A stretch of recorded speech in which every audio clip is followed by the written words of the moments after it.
Hello दोस्तों, मेरा नाम विकास है और आज की इस वीडियो में आपको बताने वाला हूं कि आप मैथ में जीरो टू हीरो कैसे बनेंगे। और जो भी मेरे को टिप्स एंड ट्रिक्स फायदेमंद लगती है वो आपके साथ मैं शेयर करने वाला हूं और मैं भी सीख ही रहा हूं, साथ ही साथ वो आपके साथ शेयर कर रहा हूं। तो चलते हैं, देखते हैं कैसे अपनी आप मैथ को स्ट्रॉन्ग कर सकते हैं।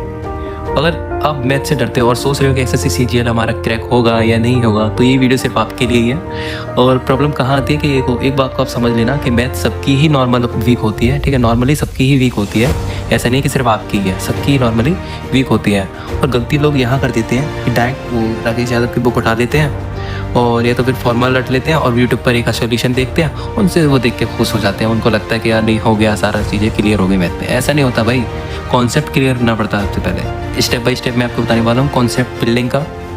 कॉन्सेप्ट बिल्ड करना है आपको सबसे पहले मैथ में, ठीक है। मैथ में कॉन्सेप्ट बिल्ड करने के लिए अगर आप बेसिक से वीक हो तो आप RS अग्रवाल का भी यूज़ कर सकते हो बेसिक लेवल के लिए।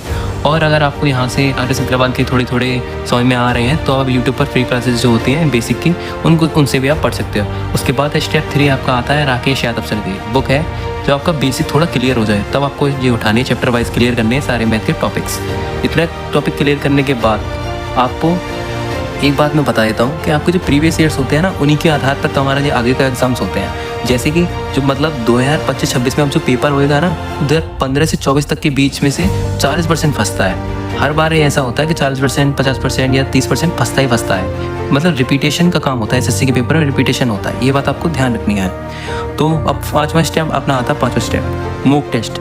मॉक टेस्ट स्टार्ट करने से पहले मैं आपको बताता हूँ, आपको इतना पूरा कंप्लीट हो जाए, बेसिक क्लियर हो जाता है। बेसिक क्लियर के बाद आपको करीब 1 से 2 महीने प्रैक्टिस करनी है अच्छे तरीके से, क्योंकि आपकी स्पीड ही नहीं होगी तो आप मॉक टेस्ट में टाइम ज़्यादा लोगे, और टाइम ज़्यादा लोगे तो अटेंड नहीं कर पाओगे ज़्यादा। इसी वजह से आपकी स्पीड का होना भी जरूरी होता है। फिर आपको स्टार्ट करो सेक्शन मैथ, और उसमें क्या करना है, मैथ सेक्शन करने के बाद आपको एनालाइजिंग जरूर करनी है। एनालाइज करने में आपको चाहे कितना भी टाइम लग जाए वर्क करनी जरूरी है, पर मैक्सिमम 30 मिनट से कम तो लेना नहीं है, ठीक है।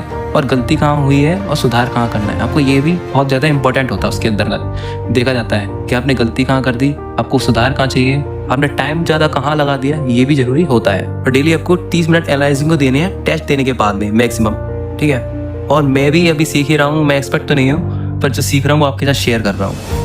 अगर तुम भी मैथ से डरते हो और जीरो से स्टार्ट कर रहे हो तो कमेंट बॉक्स में कमेंट कर देना।